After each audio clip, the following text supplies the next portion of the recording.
வணக்கம் நண்பர்களே. இன்றைக்கி பார்த்தீங்கன்னா காவேரி ஆற்றுக்கு மீன் பிடிக்க போயிருந்தோம். அங்கே பார்த்தீங்கன்னா ரோகு மீன் ஒன்றும் சின்ன சைஸில் ஒன்று மாட்டியிருந்தது. அதை பெருசாக பெருக்கட்டும்னு திருப்பி தண்ணியிலே விட்டுட்டோம். அதுக்கப்புறம் பார்த்தீங்கன்னா கொஞ்சம் மீன்களும் பிடிச்சிருந்தோம். என்னென்ன மீன்கள்னு பார்ப்போம். இந்த மீன் பார்த்தீங்கன்னா வெளிச்சி மீன் சொல்லுவாங்க. இது பார்த்தீங்கன்னா சின்னதாக தான் இருக்கும். இவ்வளோதான் வளரும், இதுக்கு மேலே பெருக்காது. ஆனால் டேஸ்ட்டாக இருக்கும். அடுத்த மீனை பார்த்திங்கன்னா முரல் மீன். இது வந்து ஆற்றுல வளரக்கூடிய நன்னீர் மீன், முரல் மீன். இந்த மீன் பார்த்திங்கன்னா இதுவும் நல்லாயிருக்கும், டேஸ்ட்டாகவும் இருக்கும்.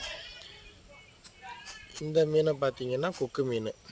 இது பார்த்திங்கன்னா இது நல்லாயிருக்கும், டேஸ்ட்டாகவும் இருக்கும். இந்த மீனுங்கெல்லாம் சாப்பிட்டுருந்தீங்கன்னா கமெண்ட் பண்ணுங்கள்.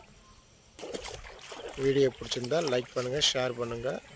Thank you friends.